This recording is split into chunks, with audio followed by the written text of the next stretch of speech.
네, 안녕하세요. 이승훈 소장입니다. 24년도가 엊그제 같은데 벌써 한 해가 다 가고 25년을 맞이했습니다. 여러분들 올해에는 소망하시는 모든 일들 다 잘 성취되시기를 진심으로 기원 드립니다. 새해 복 많이 받으시고요. 저도 올해 한 해 열심히 노력해서 여러분들과 자주 만나고 소통하고 하겠습니다. 새해 복 많이 받으세요. 네, 안녕하세요. 반갑습니다. 이승훈 소장입니다. 자, 부동산 투자는 무조건 필승일까요? 그렇진 않겠죠. 물론 부동산은 굉장히 매력적인 투자 방법입니다. 하지만 잘못된 선택을 할 경우에는 워낙에 자산 규모가 크다 보니까 손실도 상당히 큰 그런 재화이기도 하죠. 특히나 부동산 투자를 처음 시작하는 분들한테는 반드시 피해야 할 유형들이 있습니다. 이런 의미에서 오늘은 불인이들이 피해야 할 부동산 유형이 어떤 것이 있는지 살펴보도록 하겠습니다. 자, 시리즈로 기획을 했고요. 자, 3부작으로 준비를 했는데요. 오늘은 1부고요. 오늘은 지역주택 조합과 분양형 호텔에 대해서 말씀을 드려보도록 하겠습니다. 자, 사례를 통해서 각 유형의 문제점과 또 피해를 예방할 수 있는 방안을 한번 차분히 짚어드리도록 하겠습니다. 자, 지역주택 조합을 먼저 말씀드리겠습니다. 여러분들 이제 거리를 다니시다가 집 아파트 마감 임박 조합원 모집합니다. 뭐 이런 것들 문구 보신 기억이 있으실 겁니다. 자, 이런 것들을 보게 되면 반값 아파트 혹하게 되죠. 그런데 세상에 그렇게 공짜는 없죠. 상당히 위험성이 도사리고 있는 그런 내용들입니다. 자, 이런 얘기 들어보셨습니까? 원수에게도 권하지 않는다는 지역주택 조합. 자, 무엇인지 오늘 확실히 그 해답을 알려드리겠습니다. 자, 일단 지역주택 조합이 들어는 봤는데 뭔지 모르시는 분도 있기 때문에 간략히 설명을 드리면 일단은 이제 줄여서 요즘에 지주택이라고 표현하니까 저도 그렇게 표현하겠습니다. 이 지주택이라는 것은 뭔가를 부시고 새로 아파트를 지어서 아파트를 가져간다라는 의미에서는 뭐 재개발, 재건축과 다 동일한 의미입니다. 뭔가 부시고 새 아파트 지어서 내가 거기에 입주한다. 이런 건 똑같은데 재개발, 재건축은 이제 도시정비법이라는 법령에서 관할을 하고요. 이 그 지주택은 도시정비법이 아니라 주택법 관할입니다. 이 법이 관할이 틀리다는 게 굉장히 차이가 있는데 도시정비법상 재개발, 재건축은 어떻게든 개발을 할 수 있게끔 계속 법이 완화되고 있어요. 지금도 그렇고요. 그래서 대표적으로 조합설립 민가를 받게 되면 보통 한 75% 동의를 받으면 조합설립 민가를 받게 되는데 나머지 반대자들에 대한 청산 절차가 있습니다. 예를 들면 재개발 같은 거는 수용 과정을 거친다거나 재건축 같은 것도 거의 수용에 준하는 매도 청구권 같은 것들이 있어요. 그래서 반대자들은 그냥 소위 청산, 정리를 하고 나서 사업이 원활하게 진행이 되는데 이 주택법상 지역주택 조합 같은 경우에는 조합 설립 인가가 난다고 하더라도 여전히 남은 반대자들에 대해서 처리할 방법이 없습니다. 그렇기 때문에 굉장히 사업이 진척이 안 되죠. 그래서 비중으로 따지게 되면은 95%의 동의를 얻어야지만 사업이 진행될 수 있는 게 지역주택 조합이다. 요거를 기억하시는 게 중요합니다. 그러면 100명 중에 6명만 반대를 하더라도 이 사업은 안 되는 겁니다. 좌초가 되는 겁니다. 굉장히 어렵죠. 그러니까 동의를 그렇게 끌어들이기는 어려운 겁니다. 아무리 좋은 사업도요, 반대하는 명분이 있고 반대할 사람들이 생겨나기 마련입니다. 그래서 75%의 동의를 얻는 재개발, 재건축도 빠르니 느리니 속도가 너무 오래 걸리니 이런 얘기가 나오는데 심지어 95%면은 그게 진행되기가 얼마나 어렵겠습니까?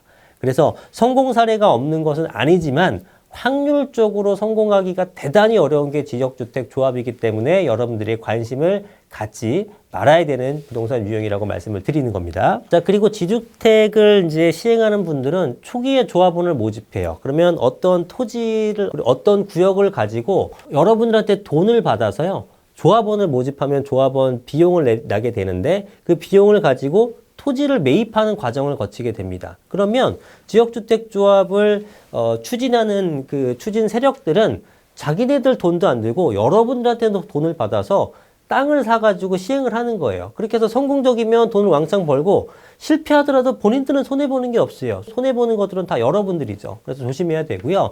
근데 여러분들이 이렇게 안 좋은 지역주택조합에 자꾸 현혹되고 속아서 이렇게 투자를 하시는 이유는 뭐냐 하면 굉장히 장점도 많기 때문입니다. 그게 뭐냐 하면은 일단 청약통장이 필요가 없어요. 내가 원하면 조합원이 될 수 있습니다. 그 다음에 가격이 현저하게 쌉니다. 그렇게 홍보를 해요.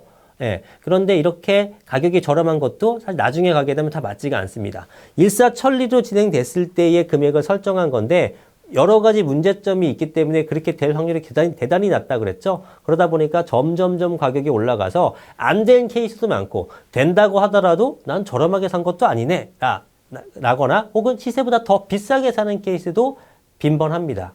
그래서 제가 상담을 하게 되면서 심지어 어떻게까지 표현하냐면은 지역주택 조합하실 거면 차라리 도박을 하세요 라고 말씀을 드립니다. 뭐 도박하고 다를 게 없는 수준이에요. 확률이 대단히 낮은데 괜히 마음고생하지 마시고 안 하시는 게 좋겠다 이렇게 좀 말씀을 드리겠습니다. 자, 그리고 이제 투자하신 분들 저한테 상담을 많이 하십니다. 투자 전이 아니라 꼭 지주택을 가입을 하신 다음에 저한테 문의가 오세요. 문제가 생기게 되면 이제 그때 부랴부랴 오시는 경우가 많은데 일단 계약서 같은 것도 조합원을 가입되게 되면서 계약금을 발행을 합니다. 예를 들어 내가 1억을 계약금으로 넣었다라고 한다면 그 중에서 한 3천만 원 정도는 뭐 조합 운영비 쪽으로 이렇게 써 있어요. 그런 것들은 그야말로 조합을 운영하는 데 비용으로 사용한다라는 걸 여러분이 승낙하신 겁니다.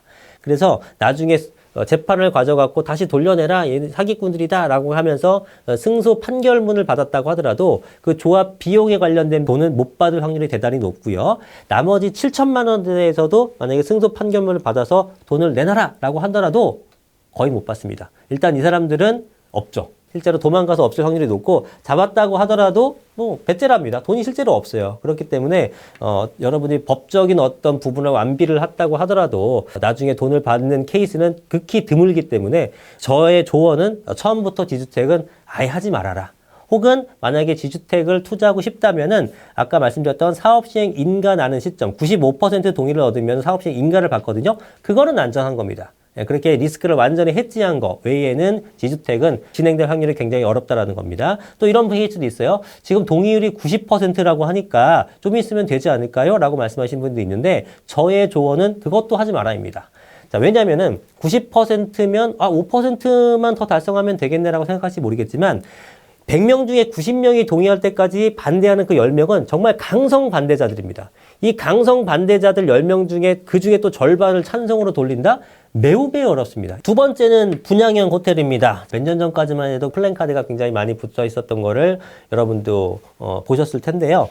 일단은 분양형 호텔은 확정 수익이라는 문구가 가장 많이 나옵니다. 3년간 월 100만 원 지급. 뭐 수익률 12% 보장 뭐 이런 것들을 보여줍니다. 그러면 연세가 좀 많으신 고령자분들 은퇴하시고 나서 매달 고정적인 수입이 있어야 되는데 자영업도 힘들고 은행에 넣자니 이자는 너무 적고 그런데 이제 안전한 부동산이면서 수익도 확정적으로 준다네 이렇게 하다 보니까 여기에 많이 이제 속아서 넘어가신 케이스가 많은데요. 결론적으로 보게 되면은 분양형 호텔은 안 하는 게 좋습니다. 자, 일단 분양형 호텔이 뭐냐면 말 그대로 호텔을 지었는데 그거를 각 객실별로 분양을 한 겁니다. 그래서 그 호텔을 운영하는 전체 수익에 내가 갖고 있는 지분만큼 나눠주는 구조가 되는 거예요. 근데 이게 왜 잘 안 되냐면 일단은 분양형 호텔이 난립돼 있습니다. 굉장히 많이 공급이 되어 있기 때문에 운영이 잘 안 되죠. 그래서 이게 처음에 그 도입되는 시기만 하더라도 막 우리나라 관광이 잘 될 때였습니다만 뭐 지금은 코로나 시기도 거치게 되고요. 그리고 제 아무리 많은 관광이 오더라도 많은 공급이 돼버리게 되면 무용지물이 되죠. 뭐 강원도, 부산, 경기도 수도권, 제주도, 울릉도 뭐 이런 모든 전국이 분양형 호텔로 몸살을 앓았습니다. 그러다 보니까 당연히 운영을 해봤자 수익이 별로 나질 않죠. 그러니까 여러분들의 수익률이 떨어지는 겁니다. 자, 예를 들어 보겠습니다. 여러분들이 투자를 했어요. 예를 들어 1억에 구입을 했다. 근데 100만 원을 줍니다. 그럼 엄청나게 큰 수익이죠. 그래서 한 3년간 확정 수익률 월 100만 원, 연 12% 이렇게 얘기를 했어요. 그런데 3년 정도 지나면 어떻게 돼요? 여러분들이 물어봤겠죠? 그러면 그때도 운영 수익으로 비슷한 수익을 낼 수 있을 것 같아요 라고 얘기를 합니다. 어차피 3년 뒤에 일은 아무도 모르니까. 그리고 장밋빛 전망을 얘기하죠. 우리나라 관광이 이렇게 많이 늘어나고 있고 케이팝 문화가 어쩌고저쩌고 이런 브리핑할 거리는 얼마나 많겠습니까? 그래서 그런 것들을 보게 되면 여러분들은 혹하게 됩니다. 자, 그런데 실제로 3년 동안 100만 원은 지급을 해요. 그러고 나서 3년 뒤에는 어떻게 되느냐? 운영 수기를 바뀌죠. 그러면 20만 원, 30만 원 줄어드는 케이스가 많습니다. 이거 실합니다. 100만 원짜리 월세를 받다가 20만 원, 25만 원, 많아야 30만 원밖에 못 받는 거 통지가 와요. 왜 그러냐 봤더니 운영해서 돌렸더니 그 정도밖에 안 나와요. 근데 심지어 그것도 안 나오고 바로 파산하는 케이스도 심지어 있습니다. 그렇기 때문에 확정 수익률이 끝나게 되면은 운영 수익이 돌아가는데 운영이 잘 되지 않는 케이스가 너무나 많다. 라고 보시면 될 것 같아요. 자, 그럼 이런 상황에서 여러분이 대처할 수 있는 방법이 뭐가 있습니까? 없습니다. 그러니까 이게 분양형 호텔의 일반적인 수익형 부동산하고 다른 점은 만약에 오피스텔 같은 경우라면 여러분들이 직접 운영을 할 수가 있죠. 그런데 분양형 호텔이다. 이거는 내가 가서 체크인, 체크아웃 해줄 수 없는 거예요. 그러니까 결국은 운영사한테 맡겨야 되는데 얘네들이 투명하게 하는 건지 어떤 건지 또 확인도 안 될 뿐더러 이 시행을 했던 시행사, 그 다음에 여러분들한테 판매를 권유했던 분양 대행사, 그리고 운영하는 운영사, 이게 다 틀립니다. 조직이 다 틀리기 때문에 여기에 문제가 발생한다고 하더라도 운영은 운영 위탁만 받은 거기 때문에 이 사람들한테는 책임을 물을 수가 없어요.